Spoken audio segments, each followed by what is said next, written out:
আসসালামু আলাইকুম। ছোট্ট একটা বিষয় নিয়ে চলে এসেছি। বিষয়টা ছোট্ট কিন্তু এর যে গুরুত্বটা অনেক বড়। আমরা যারা নামাজ পড়ি আবার ছেড়ে দিই, নামাজ পড়ি আবার ছেড়ে দিই, এই কথাটা শুধুমাত্র তাদের জন্য। যারা নামাজ পড়ি এবং নামাজটি ছেড়ে দিই, এর অর্থ কি জানেন? এর অর্থ হলো তারা কুফরি করতেছে। আর কুফরি করার অর্থ আমার আমি যেটুকু বুঝি বা জানি, যেটা আপনারা সবাই জানেন।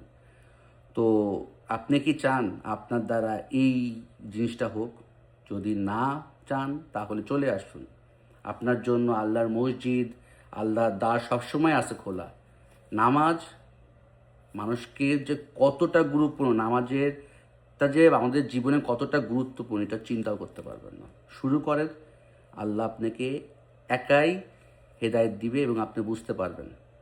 আসসালামু আলাইকুম।